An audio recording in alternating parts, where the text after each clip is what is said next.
Here they come for Cup 42. And a perfect start. And away they go. They're off and pacing and blast off for Swingtown from the 7-hole. He leads out of there for Gingras with Joel and the Jets to his inside. Madden Oaks drives out from the 10-hole in the top 3 for Boyd. There's Louprint just lurking, not committing to the inside just yet. He's outside in 4th as they race into the opening turn. It's going to be Madden Oaks taking over the lead. Swingtown into the 2-hole. Joel and the Jets tracking 3rd. Louprint still not down to the inside. Dandy Ideal in 5th after a 26-second opening quarter. Captain Optimistic is parked out on the outside in 6th. Inside is Fast Choice. Then following is Light Up the World. Yet to see the pylons. We're back to Crack Shot. Prince Hal Hanover, the early trailer. Madden Oaks leads. Wren pushes the pedal now with Louprint. Down to the floor he goes, and Louprint sweeping up on the outside to take over the lead. He gets him down to the half in 53-1. Louprint now leads. Dandy Ideal a first up, 2nd. Madden Oaks in the pocket, 3rd. 2nd overgapping cover, slightly 4th. And on the line there is Captain Optimistic. Inside is Swingtown, 5th. Light Up the World is about 8 or 9 off the lead right now from 6th to the inside. Joel and the Jets. Then Fast Choice, Crack Shot, and Prince Hal Hanover. Louprint with a half-length lead to 3/4 in 1:19-1. That's the fastest 3/4 in the history of the Cup. And Louprint turns for home. He's got a lead of 2. Madden Oaks trying to rally up the inside. Dandy Ideal. Captain Optimistic better in the straightaway. He starts to close. Madden Oaks up the inside. And Louprint trying to fend him off. A couple of Cup rookies battling it out right down to the wire. Inside is Madden Oaks. Louprint comes back to win it. It's Louprint over Madden Oaks and Fast Choice. He won 47-1. Stakes and track record. Well, we knew they'd go fast tonight with the times that we've had this evening, Randy. 1:48-1 was the fastest time for It's My Show, and it got destroyed here tonight by Louprint. 1:47-1. What a mile. And I mean, Louprint was amazing. He's got a lead of 2. Madden Oaks trying to rally up the inside. Dandy Ideal. Captain Optimistic better in the straightaway. He starts to close. Madden Oaks up the inside. And Louprint trying to fend him off. A couple of Cup rookies battling it out right down to the wire. Inside is Madden Oaks. Louprint comes back to win it. It's Louprint over Madden Oaks and Fast Choice. He won 47-1. Stakes and track record. Well, we knew they'd go fast tonight with the times. All right, Louprint captures this edition of the Pepsi North America Cup. I'm here with winning driver Ronnie Wren. Ronnie, it was a long week. Take us through mentally what you were going through leading up to this big event. What a dream come true to get the job done. He's a special horse. I didn't give him a great trip, but, he's a terrific horse. He raced really well. There was a lot of chatter last week. Obviously, you won by the slimmest of margins. What did you think of that performance as well, Ronnie? And was there any doubt in your mind that you think you could bounce back with an even bigger performance like this?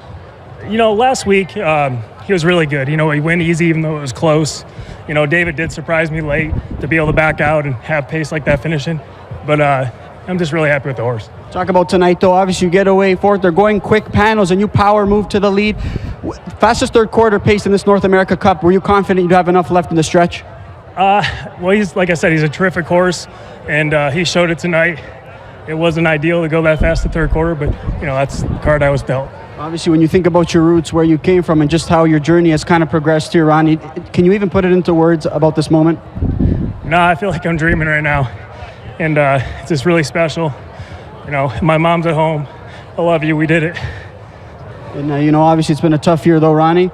But this is a big moment. This colt has kind of kept your spirits high. I mean, you did it for more than just yourself tonight, I'm sure. Yeah, right here in my arm. My good buddy passed away a couple months ago. It really affected the whole harness racing industry. And, he was here with me tonight. We got the job done. Ronnie, congratulations. Go enjoy this one. You deserved it. Thanks, man. Ronnie Wren, as he scores in his Cup debut with the 4 Louprint, who returns in front of us, winning the $1 million 42nd edition of the Grade 1 Pepsi North America Cup. It's 4 Louprint. The 3-year-old brown colt by Sweet Lou is out of the Rockin' Image Dam Rockin' Racer. Owned and bred by Burke Racing Stable Weaver, Buscemi, and Phil Kalura. Larry Carr shares in on the ownership. Ron Burke, the winning trainer, his 2nd win His first was the last time the Pepsi North America Cup was contested on June the 14th. It was with JK End of an Era. Not a bad date for Team Burke in the NA Cup. Ronnie Wren Jr., the winning driver for Louprint. Emily Stifler, the winning caretaker. Louprint 5 for 5 to start his sophomore season. No doubt who the best 3-year-old in the division is. It's his 12th lifetime win, 147-1, a career best. A stakes, track, and Canadian record of 147-1 for 4 Louprint, who's congratulated trackside by Jim Lawson, our executive chairman for Woodbine Entertainment. Woodbine Entertainment's president and CEO, Michael Copeland. And on behalf of Pepsi, our proud sponsor of the North America Cup, Mr. David Bellatruti, Senior National Account Manager, out there to congratulate the winning connections of 4 Louprint as he captures the $1 million Grade 1 Pepsi North America Cup. Let's hear it for him. Congratulations.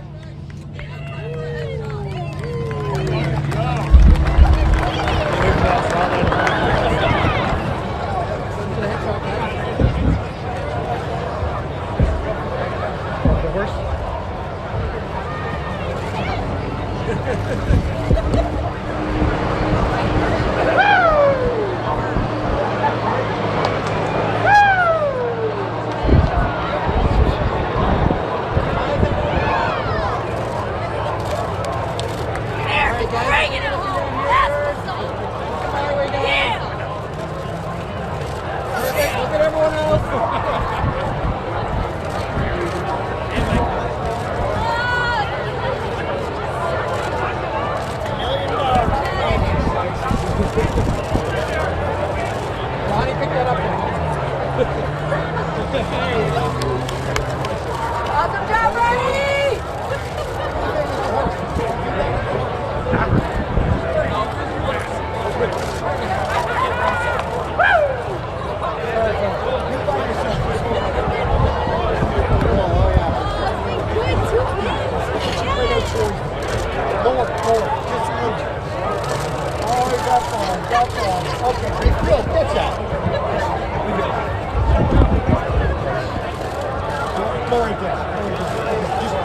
Driver by himself.